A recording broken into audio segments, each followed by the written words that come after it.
Quand chaque décision a ses conséquences, un jeune homme malchanceux subit une malédiction qui l'oblige à choisir entre une mauvaise option et une pire. Tout commence avec notre protagoniste qui rend un porte-clés à un couple d'étudiants et un chien à sa propriétaire et déjà en route pour l'école, le même jeune homme passe devant un parc de jeux et trouve un magazine étrange jeté par terre. Le jeune homme hésite à le lire ou non car il est tenté par le contenu mais craint que quelqu'un ne le découvre. Alors qu'il ramasse le magazine, il semble que le destin va choisir pour lui car quelque chose d'étrange se produit autour de lui. 2 panneaux apparaissent devant lui et les options l'obligent à choisir entre manger le magazine ou le presser contre son visage et le sentir quelque chose de très stupide. Et donc, lorsque le jeune homme argue qu'aucune des options n'est acceptable, les panneaux commencent à devenir plus agressifs, lui causant des douleurs à la tête, réalisant ainsi que c'est la malédiction qu'il a. Ne pouvant plus supporter la douleur, notre protagoniste décide de suivre la deuxième option et sent le magazine qu'il a trouvé jeté sur la place. De cette façon, la douleur s'apaise et les panneaux disparaissent, tout revenant à la normale, bien qu'il soit humilié publiquement lorsque des enfants le voient avec le magazine étrange. Malgré cela, le jeune homme s'en va et nous apprenons que notre protagoniste souffre d'une malédiction appelée des options absolues qui l'obligent, à des moments aléatoires, à choisir entre 2 options qui apparaissent sous forme de panneaux devant ses yeux, et donc il doit réaliser le défi, sinon il souffrira d'une douleur insupportable à la tête. En résumé, la situation nous parle de l'importance des décisions dans la formation du monde tel que nous le connaissons, car tous les êtres humains, tôt ou tard, doivent prendre une décision à partir de différentes options. Une fois la décision prise, les autres options disparaîtront et le monde continue son cours naturel. De retour à notre histoire, Kanad, notre protagoniste, se dirige vers l'école, non sans avoir d'abord discuté avec sa voisine attentionnée d'à côté. Une fois en classe, Kanad discute avec sa camarade Yukihira, qui le traite constamment de ver. Lorsque le jeune homme lui demande la raison de cette insulte, elle lui explique qu'elle a entendu dire qu'une célébration sur les papillons approche bientôt, alors elle a décidé de faire une blague avec ce terme. Ver, ce que Kanad, notre protagoniste, ne comprend pas la blague mais sait que sa camarade est étrange, donc il ne la dérange pas. Cependant, de nouvelles options apparaissent devant les yeux de notre protagoniste dans lesquelles il doit maintenant faire quelque chose de plus embarrassant, ce qui fait que les filles de l'école le regardent mal. Malgré cela, notre protagoniste parvient à se libérer du défi qui lui a été donné.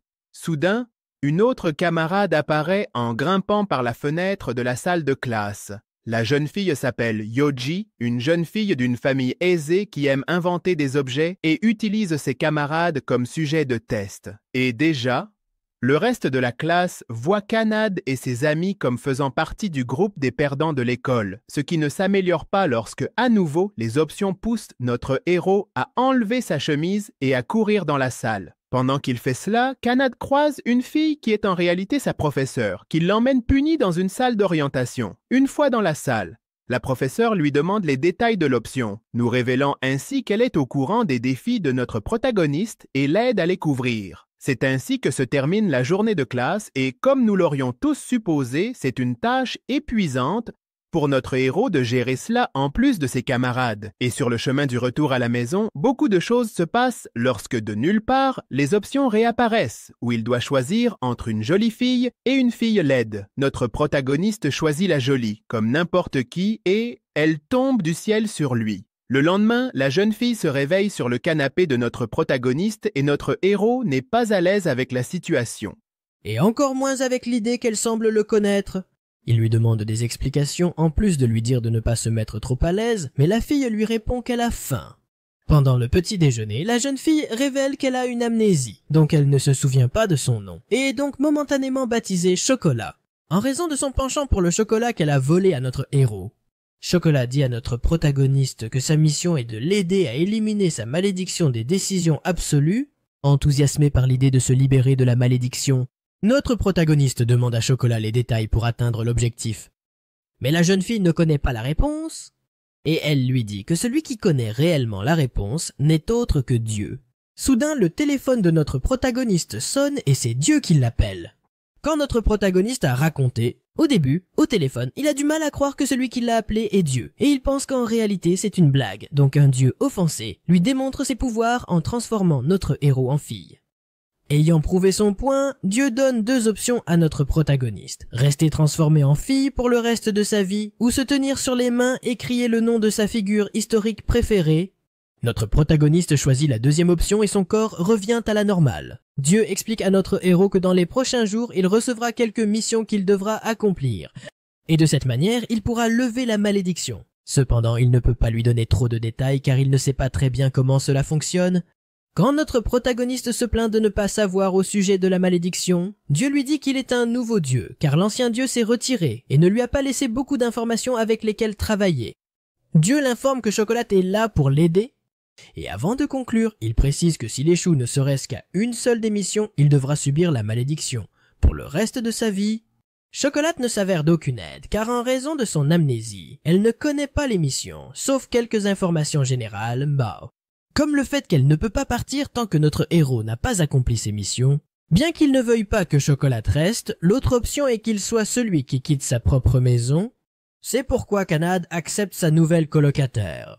Quand notre protagoniste arrive à l'école, il reçoit un message texte de la part de Dieu, qui lui donne sa première mission, qui est de faire rire son ami Yukihira du fond de son cœur. Avant de commencer la mission, Kanad se considère déjà comme vaincu, car il n'a jamais été capable de faire sourire son ami du fond du cœur. Et pour couronner le tout, les options continuent d'apparaître, l'humiliant devant le reste de la classe en le forçant à crier comme un cochon sur le bureau de la professeure. Cela énerve Yukihira qui considère que notre héros lui vole son style d'humour. Elle décide donc de lui faire un procès en classe. Comme apparemment ces gens n'ont pas de vrais cours, ses camarades acceptent, Yoji officiant comme juge. La professeure interrompt le procès. Elle emmène notre protagoniste dans la salle d'orientation, où elle couvre à nouveau notre héros et il nous est révélé qu'elle a également souffert de la malédiction, mais elle a l'interdiction de révéler aux jeunes comment l'éliminer. Bien qu'elle lui conseille de prendre les missions au sérieux, Chocolat essaie d'aider notre protagoniste en lui donnant un livre avec des instructions sur comment faire des chatouilles. Mais le jeune dit que cela ne va pas fonctionner. Ah, l'autre jour, notre protagoniste doit faire rire son ami, car c'est la date limite pour accomplir sa mission. Mais malgré ses efforts, il ne peut pas lui arracher un sourire. Yukihira s'éloigne et notre protagoniste la suit jusqu'à la terrasse de l'école où il découvre son ami en train de pleurer. Sur la terrasse de l'école, Yukihira frappe Kanad lorsqu'elle découvre que le jeune homme l'espionnait.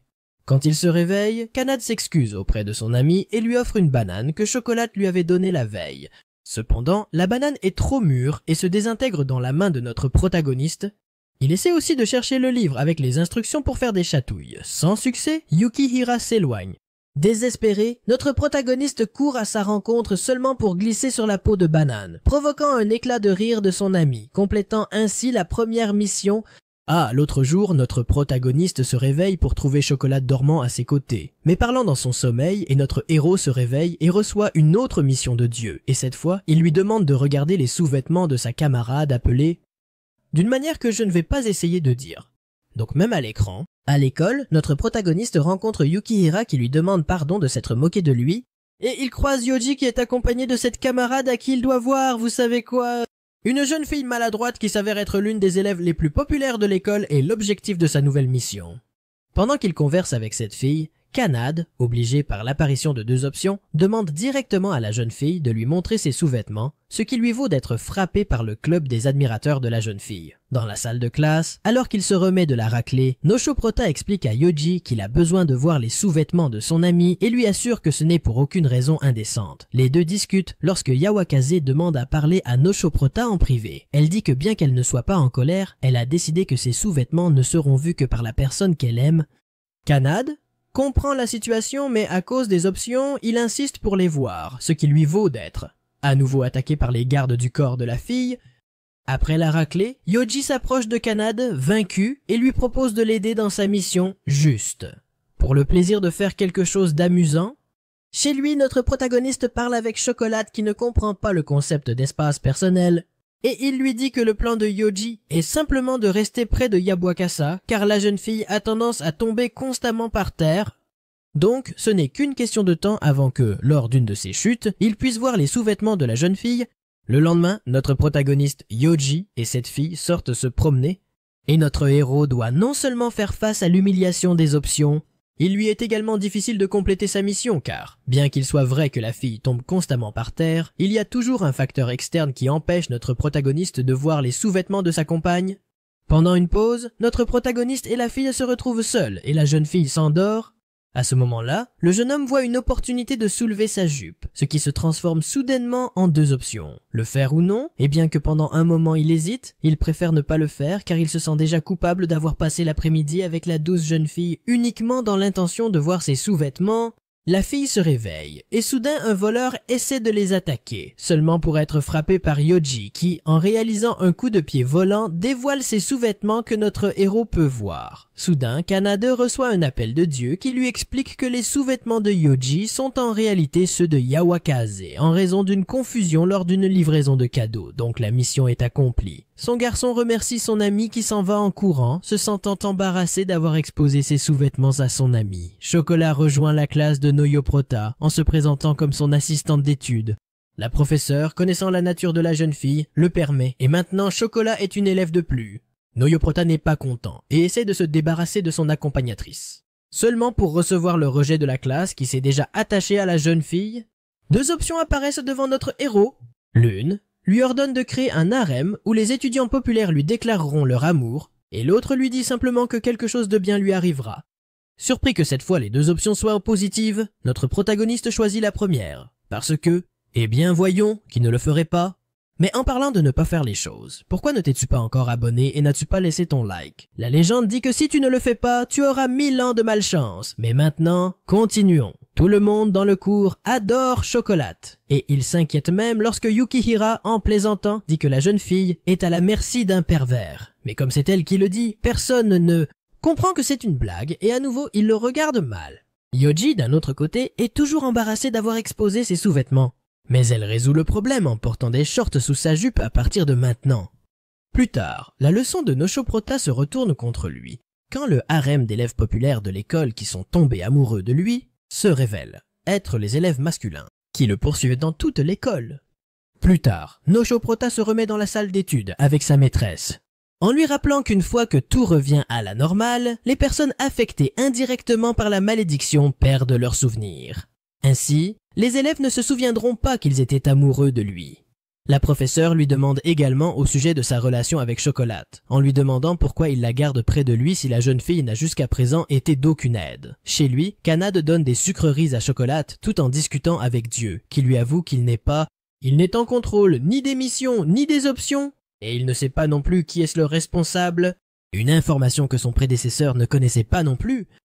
Le lendemain à l'école, la classe est décidée sur quelles activités réaliser quand Shishi, Mori, l'un des élèves les plus populaires de l'école, entre dans la classe et demande à parler avec Nishoprota. La professeure, à qui cela n'importe absolument pas, lui donne la permission, parce qu'il ne faudrait pas que par accident ses enfants apprennent quelque chose à l'école. Shishimori vient au nom de la présidente du conseil des élèves. Ce serait Kokubayukin. Je crois que c'est comme ça qu'on dit. Non, je l'ai totalement mal dit. Mais bon, pour inviter les 5 perdants, qui est le surnom des élèves les moins populaires de l'école. Club dont font partie nos amis. Ils nous invitent essentiellement à une bataille d'élèves. Surya se présente également et invite notre protagoniste Yukihira et Yoji au concours, en plus d'un autre élève que nous ne connaissons pas encore, et elle laisse un espace vide pour qu'ils choisissent le 5e. Avant de partir, Seria croise Chocolat et la félicite pour sa beauté hors du commun. La classe revient à la normale et notre protagoniste reçoit une nouvelle mission de Dieu. Toutes les filles qui participent à la bataille des élèves devraient lui dire qu'elles l'aiment. Chez lui, notre protagoniste se lamente, car en plus de devoir trouver un 5e membre pour son équipe de perdants, il doit faire en sorte que les femmes avec des croix disent qu'elles l'aiment. Pendant ces lamentations, il lui vient l'idée de recruter Chocolat dans son équipe, mais il change d'avis en réalisant que la jeune fille est trop instable. À l'école, une conversation avec Chocolat donne une idée à notre protagoniste, puisqu'il déduit que les filles peuvent dire ce qu'elles veulent, sans que ce soit une déclaration d'amour. Notre protagoniste fait un essai avec Yoji et lui demande si elle l'aime en tant que personne. À quoi la jeune fille répond que oui, qu'elle l'aime beaucoup. De cette façon, le nom de son ami est marqué comme acquis, puisque effectivement les règles le permettent, content de savoir que la tâche ne va pas être Aussi difficile qu'il le pensait, Yopurta décide d'essayer la même technique avec Yukihira, mais comme toujours, son ami est trop compliqué et il n'arrive pas à lui soutirer un « je t'aime » même avec un levier. Dans les couloirs de l'école, Yopurta retrouve une vieille amie d'enfance, la super affectueuse Yuragi, qui le traite comme un frère devant du chocolat, obligeant notre héros à lui expliquer que l'une des manies de Yuragi est d'appeler tout le monde grand frère ou grande sœur. Yuragi a voyagé à travers le monde avec sa famille et s'installe à nouveau au Japon. Mais comme elle n'a pas vu notre protagoniste depuis longtemps, elle ignore sa malédiction. Kanade, d'un autre côté, essaie de se débarrasser de son ami, mais sans succès. Noshoprota présente Yuragi au reste de ses amis, qui lui souhaitent la bienvenue. Il lui vient également à l'esprit de l'inviter à rejoindre le groupe de combat, car en raison de la nature affectueuse de la jeune fille, il sait qu'il a son « je t'aime » assuré. Noshoprota a raison et Yuragi lui dit qu'elle l'aime, laissant seule cette fille têtue, qui s'obstine à ne pas dire les mots à Noshoprota. Dans le salon étudiant, les 5 étudiants les plus populaires de l'école se réunissent avec les 5 moins populaires, à l'exception d'un qui a manqué le rendez-vous. Là, ils décident que les 2 groupes compétiraient sur différents thèmes individuellement, car le groupe avec le plus de victoires gagnera. Les 2 groupes se mettent d'accord, non sans qu'il y ait d'abord certaines animosités entre certains qui s'entendent bien. Tout semble normal jusqu'à ce qu'une décision oblige Noshoprota à se déclarer devant les 2 groupes qu'il obtiendrait que toutes les femmes lui disent « je t'aime ». Ce qui complique encore plus sa tâche.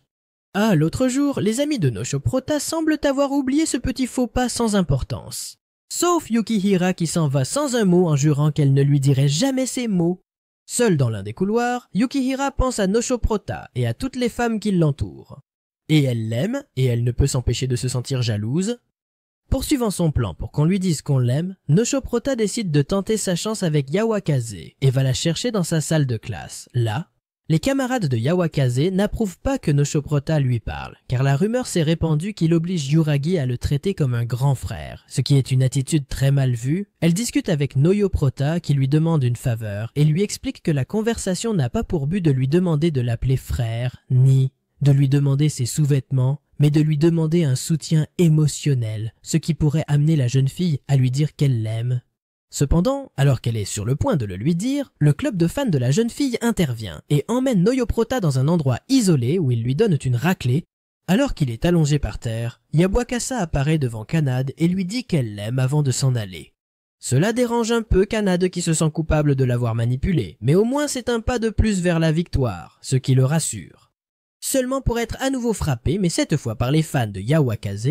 Et au milieu de son objectif, Noshoprota décide de tenter sa chance avec une autre des élèves populaires, Ayame, Rikado, dont les gros seins l'ont rendue l'une des favorites de l'école. Noshoprota converse avec Ayame, et la jeune fille ne veut rien savoir de lui, encore moins lui dire qu'elle l'aime. Alors, elle le renvoie de la cafétéria. Soudain, les options jouent en faveur du garçon, car l'une d'elles lui révèle que les seins de la fille sont faux et menace de révéler la vérité. Effrayée, Ayame confronte Noshoprota en privé, qui finit par la convaincre de lui dire qu'elle l'aime. De retour en classe, Meishoprata et compagnie découvrent que Yukihire est fan d'un personnage pour enfants appelé Blanquicerdo et assiste à toutes les représentations du personnage. Comme le personnage appartient à l'entreprise des parents de Yoji, la jeune fille permet à Kanade de se déguiser en Blanquicerdo pour qu'il puisse ainsi s'approcher de Yukihira. La jeune fille lui dit qu'elle l'aime. Ainsi, le cochon le lui dit. Dans le costume de Blanquicerdo, Kanade parvient à faire passer l'après-midi avec lui à Yukihira sans qu'elle le sache, ce qui la rend très joyeuse, et réussit à faire en sorte que la jeune fille se confesse en disant qu'elle craint que tout le monde déteste sa véritable personnalité, en particulier son amie Kanade, qu'elle aime beaucoup. Finalement, elle dit au cochon qu'elle l'aime, atteignant ainsi l'objectif de Kanade. Cependant, 2 options apparaissent devant lui. L'une est de demander à Yukihira de lui enlever le déguisement, révélant ainsi son identité et l'humiliant, ou oublier tout ce qu'il vient d'entendre avec sa collection de photographies pour adultes. Le souffle y réfléchit et finit par choisir la 2e option, rentrant chez lui avec l'approbation de Yukihira sur son téléphone portable, mais sans savoir comment il l'a obtenue. Le combat approche et il n'y a toujours pas de nouvelles du 5e membre de l'équipe, le mystérieux Karasu, mais tandis que les membres du groupe se demandent quoi faire, Karasu apparaît portant un masque étrange.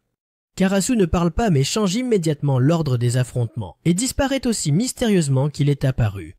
Alors qu'il cherche Karasu dans les couloirs, Kanade rencontre Seria, la présidente du conseil des étudiants. Et la seule femme manquante sur sa liste de conquêtes, Noyo Prota essaie de tromper Seria pour qu'elle le lui dise « je t'aime ». Mais la jeune fille le lui dit avec d'autres mots, car elle ne veut pas utiliser le mot aimer à la légère. Ainsi, Noyo Prota abandonne et doit chercher une autre stratégie. Elle lui dit que si les perdants gagnent la bataille, elle prononcerait les mots que le jeune homme veut entendre. La présidente se retire et Noyo Prota s'en va. Il se demande si elle est au courant de sa situation.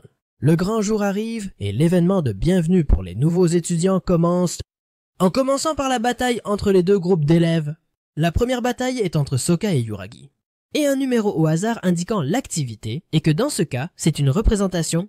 Soka interprète un jeune homme qui ramène un poisson à la maison, gagnant l'approbation des élèves, mais Yuragi joue le rôle d'une épouse jalouse et son interprétation est si terrible que la plupart des élèves sont effrayés.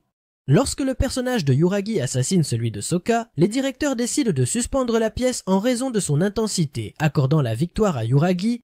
Le deuxième match est un combat de lutte entre Yoji et Yawakaze, et bien que le premier ait tout l'avantage, la maladresse de la fille populaire fait que Yoji glisse et perd le combat.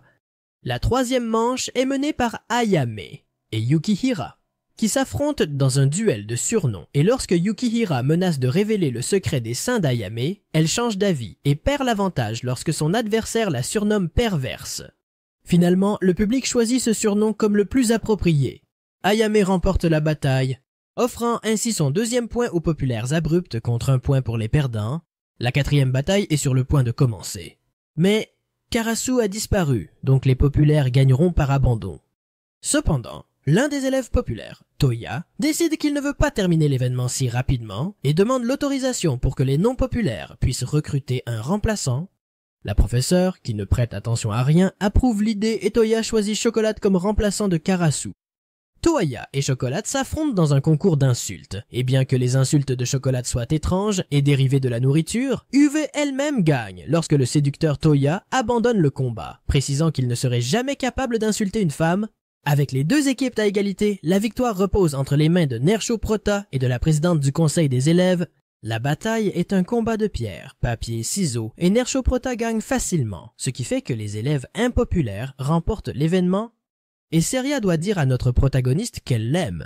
Cependant, la présidente déclare publiquement son amour pour notre héros, provoquant la colère des élèves. Quelque chose ne va pas, car bien que Seria lui ait dit qu'elle l'aime, la mission n'a pas été accomplie. Et notre protagoniste se rend compte que Chocolate faisait partie de l'équipe, donc elle doit le lui dire. Cependant, la présidente le surprend avec un câlin, donc il doit crier à Chocolate de lui dire qu'elle l'aime. Ce que la jeune fille fait, enrageant encore plus le public. Les actions de la présidente ont fait de notre protagoniste l'ennemi public numéro 1 de l'école, car tous ses camarades le détestent, croyant qu'il fait partie d'un triangle amoureux entre la présidente du conseil des élèves et Chocolate. Il doit donc se cacher constamment pour éviter que les élèves en colère ne le frappent pour avoir joué avec le cœur des deux jeunes filles. En classe, ses amies ne se comportent pas non plus normalement car elles sont jalouses de sa relation avec la présidente.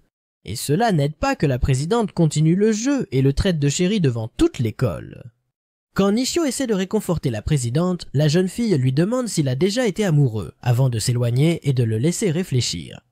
De retour en classe, Nishio se présente comme un nouveau problème, car en voyant ses amis, cette fois apparaissent 3 options, où chacune lui dit d'embrasser Yukihira, Chocolate ou Yoji, respectivement.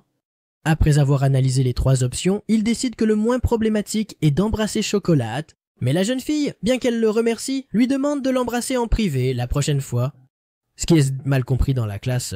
Et à nouveau, notre héros se retrouve dans le collimateur de ses camarades. Cependant, Chocolate s'interpose entre la colère de la classe et Kanade défendant son ami, ce que notre protagoniste trouve étrange, cela venant de la jeune fille, qui lui explique que l'étreinte lui a fait retrouver la mémoire, donc ils se retirent tous les deux dans un endroit plus privé pour parler, sur la terrasse de l'école. Chocolate informe Kanade que ce matin-là, elle s'est cogné la tête et a commencé à retrouver ses souvenirs. Et bien qu'il semblait qu'elle allait les perdre à nouveau, l'étreinte les a finalement récupérés. De plus, la jeune fille s'excuse pour son comportement antérieur et lui promet qu'à partir de maintenant, elle sera d'une véritable aide. La conversation est interrompue lorsque Yukihira arrive sur la terrasse et remercie verbalement notre frère. Cependant, Chocolate traduit ses paroles comme des expressions d'amour envers le garçon, ce qui fait que la jeune fille se retire à nouveau dans la salle. Chez Kanad, l'amélioration de Chocolat continue et la jeune fille est maintenant capable non seulement d'avoir des conversations complexes, mais elle s'occupe également de préparer le dîner, contrairement à la version précédente. Après le dîner, Chocolat résume les événements qui l'ont amené jusqu'au foyer de notre protagoniste et lui demande à nouveau pardon de ne pas avoir été plus utile. Avec les informations à nouveau organisées, les deux décident de repartir à zéro. Cependant, Chocolat semble avoir des sentiments romantiques envers notre protagoniste. Elle essaie donc de l'embrasser. Cependant, il essaye d'éviter le baiser, ce qui fait que la jeune fille se cogne à nouveau la tête et revient à son ancienne version, sans se souvenir de ce qui s'est passé avec son autre moi. Ah, l'autre jour. À l'école, tout revient à la normale et Seria remet à notre protagoniste le prix pour avoir gagné l'événement scolaire, qui est un voyage pour 5 au parc aquatique.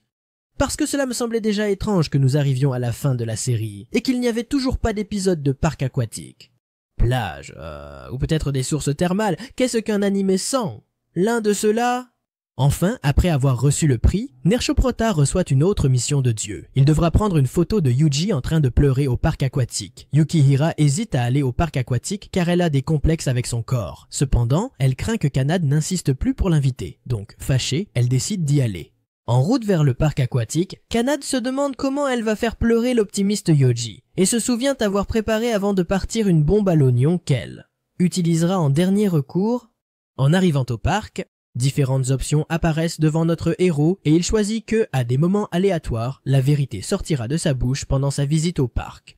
Pendant sa visite, notre héros est bombardé par des options qui, combinées aux options de dire la vérité, le mettent dans des situations embarrassantes et offensantes, attaquant ses amis avec des bombes de vérité aux moments les moins opportuns.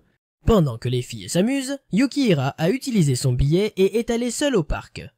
Mais en voyant les autres filles, elle se sent intimidée. De plus, la présence des élèves populaires qui sont également allés au parc n'aide pas. Pour une raison quelconque, Seria semble en savoir plus qu'il n'y paraît. Et avec ses amis, elles essaient de contrôler le chaos que les amis de Nershoprota ont libéré dans le parc. Ce qui mène à différentes confrontations. Cependant, Nershoprota est trop occupé par sa mission pour s'occuper de ses amis et il essaye de faire pleurer Yoji sans trop de succès. Finalement, le jeune homme a recours à l'extrait d'oignon, chargeant un pistolet à eau avec le liquide, mais lorsqu'il s'agit de tirer sur son ami, deux options apparaissent devant lui, l'obligeant à se tirer dessus, car la mission n'accepte pas que le garçon triche. Notre prota se tire dans le nez avec le pistolet à oignon, ce qui provoque le rire de Yoji. Les jeunes filles décident d'aller à une attraction hantée, et Nostroprota espère que la peur fera pleurer son ami. Dans l'attraction, les monstres effraient Yoji qui est au bord des larmes. Mais avant que Nershoprota puisse prendre une photo, la jeune fille lui arrache l'appareil photo et le jette sur l'un des faux monstres, le détruisant complètement avant de s'enfuir. Nershoprota rattrape Yoji qui lui demande de la porter et de l'aider à sortir du labyrinthe. Le jeune homme accepte et deux options se présentent devant lui. S'il choisit un chemin, la jeune fille continuera de pleurer suffisamment longtemps pour accomplir sa mission. Mais s'il choisit un autre chemin, dès qu'ils franchiront la sortie, elle cessera de pleurer. Nostroprota est tenté par la première option, mais en voyant son ami souffrir, il décide de prendre la deuxième. Pendant ce temps, Chocolat et Yuragi mangent une glace lorsque Seria dit quelque chose à Chocolat qui semble lui faire retrouver ses souvenirs. Ailleurs, Yoji reprend son calme et commence à pleurer de joie. La présidente apparaît avec un appareil photo et dit à notre héros que c'est l'opportunité qu'il attendait. Ainsi, Kanad prend la photo et parvient à accomplir la mission. Au loin, Chocolat observe toute la situation et part en pleurant de manière inconsolable. Nostroprota va informer Chocolat que la mission a été accomplie, mais il remarque que son amie se comporte différemment. Elle est également triste et la jeune fille se perd dans la foule. Essayant de comprendre ce qui se passe, Nostroprota est abordée par la présidente qui non seulement lui révèle qu'elle est au courant de la malédiction, mais lui donne aussi un indice sur la façon de la briser, et elle lui demande à nouveau s'il est déjà tombé amoureux. Chocolat, Yukihira et Oji se rejoignent, et Chocolat dit à ses amis qu'elle est jalouse de leur relation avec Nosoprota et s'enfuit en courant, seulement pour être trouvée par notre héros. Chocolat le serre dans ses bras devant les jeunes filles, et soudain, pour la première fois, 4 options apparaissent devant lui. Les 3 premières l'obligent à choisir entre l'une de ses amies, et la 4e lui dit que quelque chose va se passer. Bien que l'expérience lui dise que lorsqu'une option est aussi vague, quelque chose finit par être très mauvais. Nershoprota a décidé depuis longtemps qu'il ne prendrait pas de décision qui blesserait les sentiments de ses amis. Alors il prend le risque et choisit l'option numéro 4. La professeure apparaît et Kanad lui demande si elle a déjà choisi l'option « Quelque chose se passera ». Et la femme est terrifiée car la dernière fois un désastre s'est produit. Craignant que quelque chose n'arrive au parc, notre héros, accompagné de Chocolat, se rend à la salle de contrôle du parc. En chemin, ils croisent tous leurs connaissances. À leur arrivée, elle lui avoue son amour devant le haut-parleur du parc, et il lui répond qu'il l'aime aussi, mais pas comme elle l'aime. Et Chocolat se contente de son affection, et ainsi, cela se termine.